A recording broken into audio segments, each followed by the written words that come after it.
The sun over Cedar Springs was the kind of gold that made you believe in fresh starts. It poured through the bay window of Melissa Harper's tidy suburban home, illuminating a constellation of glitter. Pink glitter, gold glitter, silver sparkles. It was ground into the cream-colored carpet, dusted the kitchen countertops, clung to the hair of her two daughters, Chloe 10, and Lily 7. Melissa stood at the epicenter of this shimmering storm, a hot glue gun in one hand, a bedazzled hair bow the size of a dinner plate in the other. Her phone, propped against a juice box, played a relentless, peppy soundtrack of pop hits remixed with cheer chants. One more sequence, girls. From the top. We've got spirit, yes we do, hit it. This was the final stretch. The Summit National Cheerleading Championship in Dallas was in 2 weeks. For Chloe's elite squad, the Shooting Stars, it was the holy grail. The pinnacle. The thing Melissa had poured to year's end, secretly, most of their savings into. The entry fees, the travel, the custom uniforms, the private tumbling lessons. It was a financial black hole disguised in sequins. Her husband, Rob, a decent man with a decent salary as a mid-level IT manager, had started asking uneasy questions. The credit card statements, the drained rainy day fund.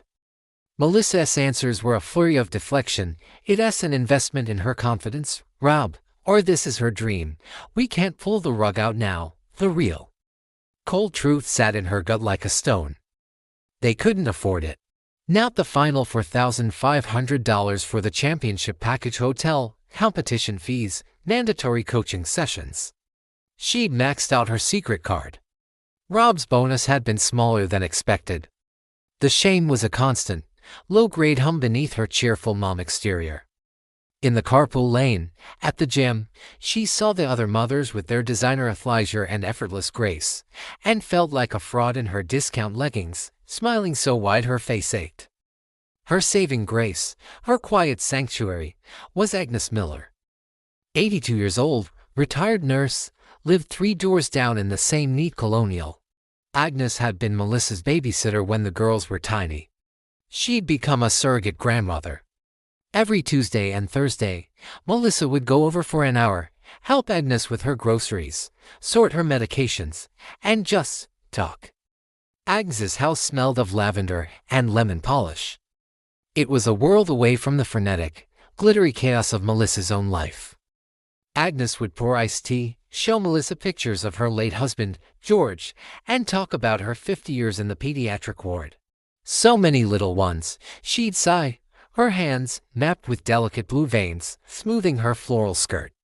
You do it for the ones you can help. That Tuesday, the pressure reached its breaking point. The final payment was due at midnight.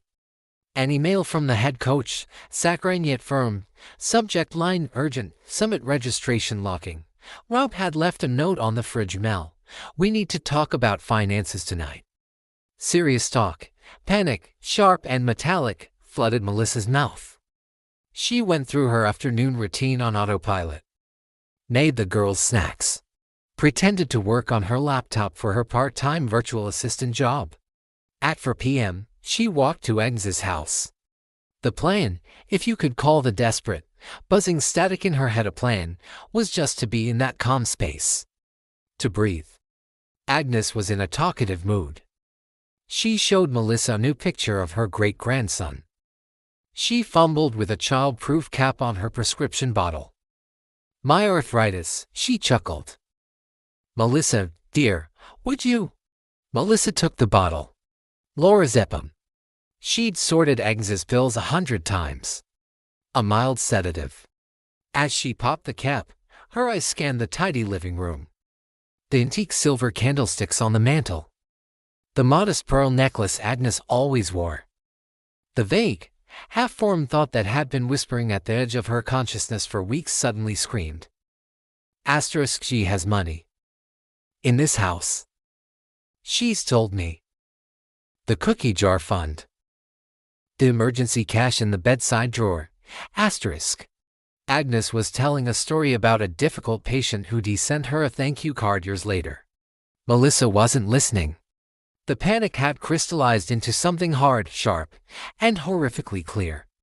It happened so fast, yet in Melissa's memory, it would unfold with the slow, grotesque clarity of a nightmare. Agnes turned to put the kettle on. Her back was to Melissa. The heavy, marble-based lamp was right there. A wedding gift from George, she'd said. Melissa didn't decide. Her body decided. A red wave, born of sheer, unadulterated terror of failure, of letting Chloe down, of facing Rob's disappointed eyes obliterated every other thought. She picked up the lamp. The sound was not like in the movies. It was a sickening, wet thud. Agnes made a small, surprised sound, more like a sigh, and crumpled to the floor. The stillness that followed was deafening. Melissa stood, the lamp still in her hand, her own breathing a ragged roar in her ears. Then, the mechanic took over. Don't think, just do. She knew where the cash was. $800 from the cookie jar. She went to the bedroom, her socks slipping on the polished hardwood. She left through the back gate, money and jewels in her tote bag, walking calmly back to her house, to her daughters, to the glitter and the pop music. The discovery was swift. A concerned neighbor the next morning. The police. The botched robbery scene. Real thieves wouldn't have left the obvious jewelry box, wouldn't have taken only the cash from two obvious places. The detectives saw the clumsy staging. They saw the lack of forced entry. They saw a community where this kind of violence was unimaginable. They looked at everyone close to Agnes. And they saw Melissa Harper, mother of two, cheer mom extraordinaire, who had visited Agnes twice a week. Her alibi was flimsy. I was home alone, the girls were at practice. Then, the digital breadcrumbs. The frantic Google searches on her phone, deleted but not erased. How long does Laura Zepham stay in system and pawn shops near me? No questions asked. The GPS in her car, which she'd forgotten about, placing her on Agnes's street at the exact time of death. The $4,500 electronic payment to Summit Championships made at 11:57 p.m. that night from an account that had been nearly empty that afternoon. The rest was at dawn, a week later. They came to her door as she was packing glitter-encrusted shorts into a suitcase for Dallas. Rob stood in the hallway, his face ashen, the girls clutching his legs, their small faces masks of confused terror as their mother was read her rights and led away in handcuffs, still wearing her shooting stars mom hoodie. In the sterile, brutal light of the courtroom, the story unraveled. The prosecutor laid it out, piece by devastating piece. The financial desperation. The calculated targeting of a vulnerable, trusting woman. The sheer, brutal violence of the act. Agnes died from blunt force trauma to the head, but had defensive wounds on her hands. She had fought. She had seen her killer. Melissa sat, shrunken in her defendant's chair, a hollowed-out version of the vibrant mom from the gym. She listened to the medical examiner describe Agnes's injuries. She listened to a detective testify about finding a single tiny pink glitter sequin caught in the fibers of Agnes's living room rug, a sequin that matched the bedazzler refills sold at the craft store where Melissa had used her rewards card. The jury took less than 4 hours to find her guilty of first-degree murder. Rob had filed for divorce. The girls were living with his sister, in therapy, their world of sparkles and routines shattered. Chloe would never cheer again. At the sentencing, Agnes's granddaughter gave a victim impact statement. "She trusted you," she said, her voice trembling with fury and grief.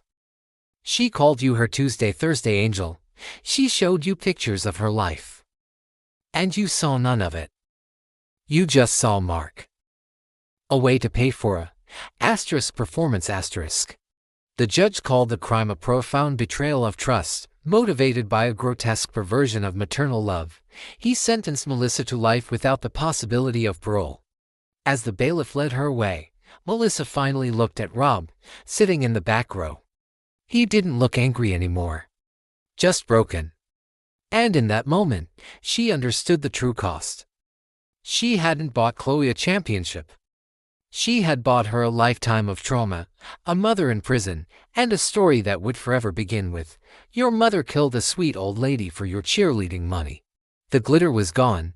All that remained was the cold, gray, and sparkling reality of a cell, and the haunting, gentle voice of a retired nurse asking for help with a pill bottle.